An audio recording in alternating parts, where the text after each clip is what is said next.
অভিযুক্ত অধরা মানে অভিযুক্তরা তৃণমূলের, তাই অধরা। এখনই সধরা হয়ে যেত যদি অন্য কোনো পার্টির হতো।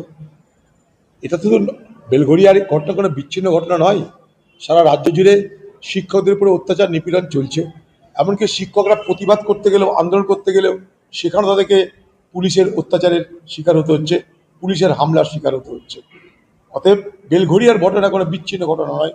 যতদিন এই সরকার থাকবে ততদিন এই ঘটনা ঘটতে থাকবে। আরে ভাই, জগন্নাথ মন্দির তৈরি করা হয়েছে ভোটের জন্য। কে কার থেকে বড় হিন্দু তার প্রতিযোগিতা তৈরি করার জন্য। ধামকে নিয়ে এসে নিজের নামে করতে চাইছে মমতা ব্যানার্জি। কমসে কম বাংলার মানুষ বেঁচে গেছে যে মমতা ব্যানার্জি বলেনি যে আমি হচ্ছি জগন্নাথের আরেক বোন সুভদ্রা। কমসে কম সেটা বলেনি বলে আমরা বেঁচে গেছি। কোনদিন সেটাও শুনতে পাবো যে আমি সুভদ্রার আরেক হয়ে চলে এসেছি, প্রেতাত্মা হয়ে চলে এসেছি। এটা প্রেতাত্মা না, আত্মা হয়ে চলে এসেছি। এটা বললাম অবাক হব না।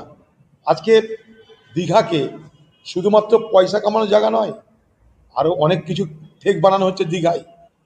দীঘায় তৃণমূল মমতা ব্যানার্জির নেতৃত্বে আজকে সেখানটায় নানা ধরনের অপকর্ম করা হচ্ছে। নারী ব্যবসা হচ্ছে, জেনে রাখুন, নারী ব্যবসা। দীঘাতে দিদির নেতৃত্বে, বাংলার মুখ্যমন্ত্রী মমতা ব্যানার্জির নেতৃত্বে দীঘার সমুদ্র তটে, দীঘার এলাকায় নারী ব্যবসা রমরমিয়ে চলছে, জুয়ার ব্যবসা রমরমিয়ে চলছে, মদের কারবার রমরমিয়ে চলছে।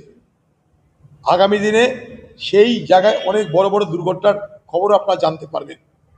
এগুলো সব তৃণমূলের নেতাদের হোটেল তৈরি হয়েছে।